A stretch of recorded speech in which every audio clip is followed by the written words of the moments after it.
Shalom, halo, berjumpa bersama dengan kami TIK atau TIK, Tanya Iman Kristen. Seringnya ada pertanyaan atau ada ungkapan dari RT6 atau kadrun yang mengatakan orang Kristen Tuhannya 3, dan ini berdampak buruk bagi orang-orang saudara-saudara kita yang jarang ke gereja atau jarang membaca firman Tuhan dan jarang mendengarkan lagu-lagu rohani dan jarang berkumpul bersama dengan saudara-saudara seiman akan membuat imannya goyah. Dan sudah banyak kita dapati di antara kita, saudara-saudara kita yang berpindah keyakinan karena tidak kuat dengan tekanan yang ada di lingkungan dia, atau pada saat sekarang ini mungkin mereka sangat aktif di dalam bersosial media, di mana di sosial media seringkali ungkapan ini terus-menerus dilancarkan oleh kadrun atau RT6 mengatakan orang Kristen atau otentik Tuhannya 3 dan seakan-akan seperti tampak diolok-olok, dan ini sangat-sangat berdampak buruk. Untuk itu kita akan memberikan penjelasan singkat mengenai orang Kristen yang mereka nyatakan kenapa Tuhannya 3, atau kalau kita sering sebut Allah Tritunggal atau Trinitas.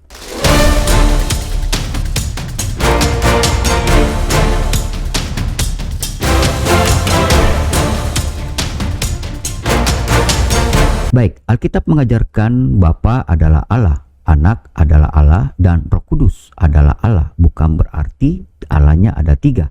Keberadaan Allah adalah esa dan kekal sebagai 3 pribadi yang berbeda, tetapi tidak terpisahkan. Sebagai pribadi yang berbeda-beda, masing-masing memiliki peran yang unik. Allah Bapa adalah pemerkarsa, Allah Anak adalah perantara, Allah Roh Kudus adalah pelaksana. Masing-masing pribadi memiliki kesadaran dan kebebasan penuh. Namun, pribadi yang satu tidak pernah bertindak sendiri-sendiri atau bertentangan dengan yang lain. Ketiga pribadi terlihat dalam proses penciptaan. Di dalam Dialah Yesus Kristus Allah menciptakan segala sesuatu.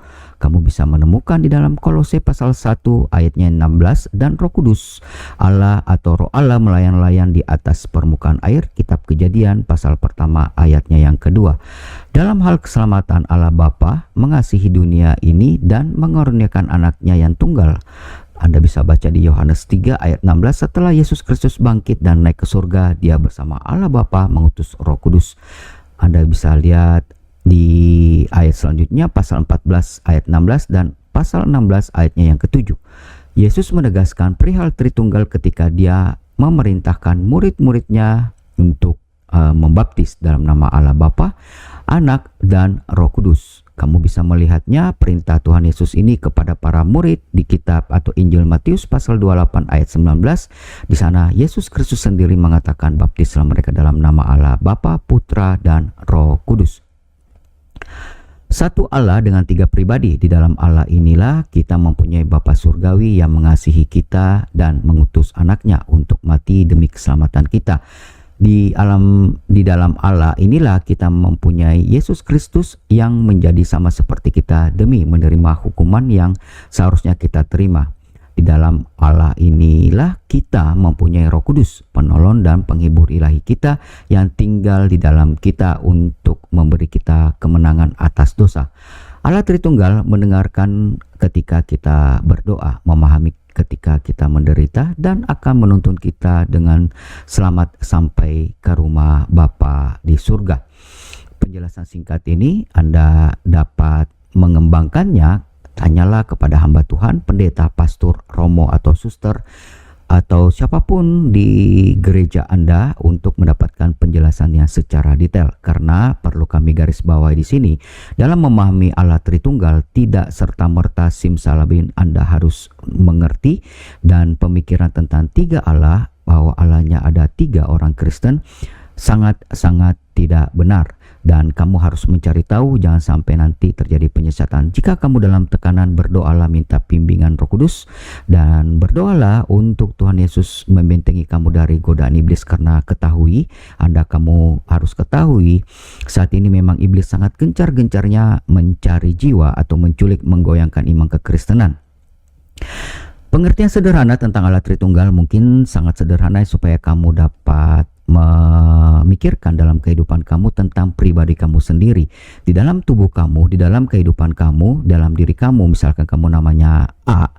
Di dalam A itu atau diri kamu itu ada 3 unsur di dalam diri kamu. Pertama itu jiwa raga kamu, ada roh yang ada dalam diri kamu, dan ini pada saat kamu meninggal, jiwa kamu pada saat mati atau jantungmu berhenti berdetak, jiwa atau roh itu yang akan terbang. Jadi ada 3 elemen atau 3 unsur di dalam diri kamu. Tapi apakah si A ini ada 3 atau dirimu ada 3? Jika namamu Budi, ya Budi tetap 1, tapi mempunyai 3 unsur, di mana dalam diri Budi di situ ada nyawanya, ada rohnya, dan ada tubuhnya sendiri. Pada saat Budi berbicara, itu terdengar suaranya, dan orangnya pun mungkin tidak ada, tapi suaranya ini dapat Anda dengar melalui pesan singkat, atau mungkin voice note, atau mungkin di dalam telekomunikasi, kamu bisa mendengar suara si Budi tanpa si Budi hadir. Dan inilah yang biasa sederhananya kita sebut, mungkin biasa disebut sebagai rohnya. Jadi tidak perlu hadir, tapi karakter dari si Budi itu ada di dalam suaranya. Dan pada saat dia meninggal, jantungnya berhenti berdetak, dan itulah jiwanya.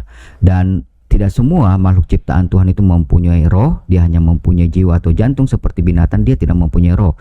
Binatang pada saat dia mati, dia akan meninggalkan tubuhnya aja, namun rohnya tidak ada karena Tuhan tidak menaruhkan. Nah, itulah disebut Roh Kudus.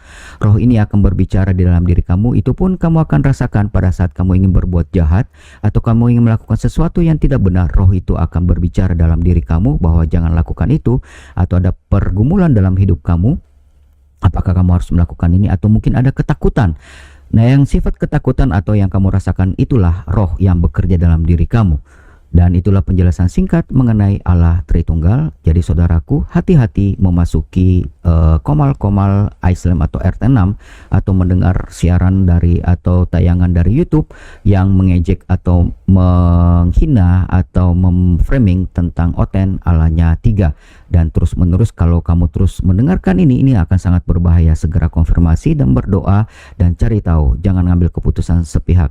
Ketahuilah saat sekarang ini kami juga para apologet Kristen atau para anak-anak Tuhan sedang berusaha untuk mengingatkan dan memberikan semuanya penjelasan sehingga dapat dinetralisir. Bantu kami untuk bagikan informasi ini agar mereka tidak makin disesatkan. Saudara-saudara kita mungkin yang saat ini sedang kebingungan tentang Allah Tritunggal, atau sering mereka mendengar tentang Allahnya 3, supaya mereka dapat tercerahkan. Oke, kita akan sampai di sini aja penjelasan kita. Kita akan berjumpa kembali pada pembahasan selanjutnya. Jangan lupa subscribe atau dukung Tanya Iman Kristen. Caranya sangat mudah dan gampang, hanya mengklik tombol subscribe, like, dan aktifkan notifikasi, dan berikan komentar terbaik kamu di kolom komentar. Karena dengan kamu berkomentar secara tidak langsung, kamu memberitahukan kepada banyak orang melalui algoritma, sehingga makin banyak orang akan terberkati, dan algoritma akan membantu membagikan secara otomatis kepada banyak orang. Kita berjumpa kembali pada pembahasan berikutnya. Tuhan Yesus memberkati.